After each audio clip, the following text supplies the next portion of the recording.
I was in the middle of pouring coffee when the message came through. No subject.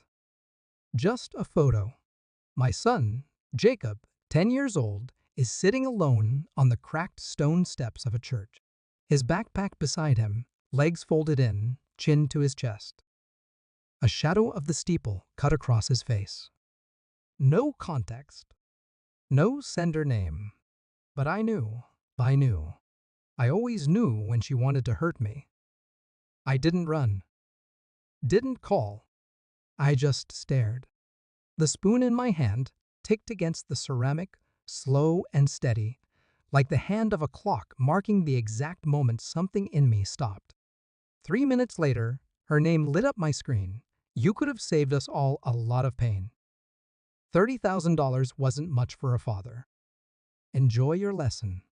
She used the word lesson, as if abandonment was pedagogy, as if Jacob was a chalkboard she could scrawl her spite on. She had called 3 months ago, voice like sugar soaked in vinegar. Said her new husband Chad was starting a business. Something about crypto or consulting or whatever scam was fashionable this quarter. I told him you'd help, she said casually, like I owed her support for the man she cheated on me with. She said it with Jacob in the background, humming, playing completely unaware he was about to become collateral. I refused. Calmly, not out of anger, not out of pride, because I saw what she was really asking. She didn't want money. She wanted power. The next week, visitation got strained. Jacob seemed confused, distant. He said they were too busy to drop him off. Sometimes he'd call me from her phone late at night, whispering like he wasn't supposed to. Then nothing. For 2 weeks, silence. And then the church steps. That photo, that lesson, I didn't confront her. Not yet. She expected rage. Accusations. A scene. I gave her silence. Instead, I focused on Jacob.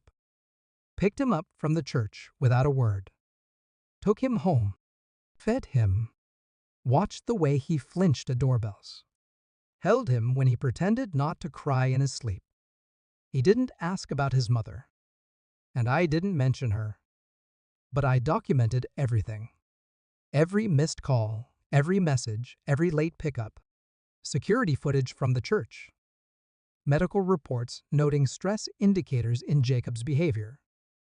I filed for emergency custody and psychological evaluation. While she posted filtered smiles with Chad, I was quietly building a case sharp enough to bleed. And then I found the receipts. Not just financial ones, though those helped. Digital ones. Messages between her and Chad. Conversations where they laughed about making him me beg. They called Jacob a pawn. Used the word like it was a strategy session. That was the last night I felt warmth in my chest. 3 months after the church. Family court. Polished floors. Sterile air. She walked in, dressed like motherhood, all pastels and pearls. Chad stood beside her like a mannequin who'd learned to smirk. They didn't know what I had. My lawyer handed the judge the file neatly tabbed, time-stamped. The judge barely blinked, just flipped pages like he was scanning instructions for a machine someone else had already broken. Then he spoke.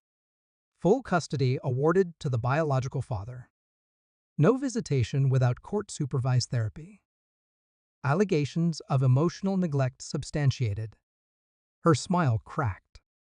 Chad tried to speak, but the judge raised a hand. I didn't look at them. Not until I passed by Jacob's hand in mine and paused just long enough to drop a copy of the printed messages at her feet. Not a word. Just that. She bent to pick them up. But Chad didn't. He turned away like he already knew what was in them. She followed me into the hallway after court. Voice trembling, mascara already streaked. I didn't mean to hurt him, she said. It was you. You made it impossible. I turned slowly.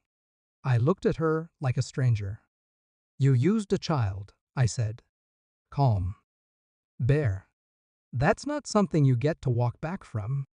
I was desperate. You were strategic. I leaned in, not angry.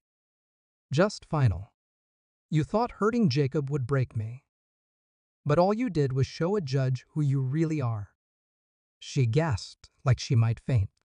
I walked away before I saw if she did. Jacob sleeps peacefully now. No more checking the door. No more whispering. I don't speak of her in this house. He doesn't ask. Maybe someday he will, and I'll tell him the truth. Not to poison him, but to inoculate him. I've learned something too. Some people aren't broken. They're built wrong. And if you hand them a soul, they'll sell it back to you in pieces. She tried to teach me a lesson, but it was the judge who finally graded her work.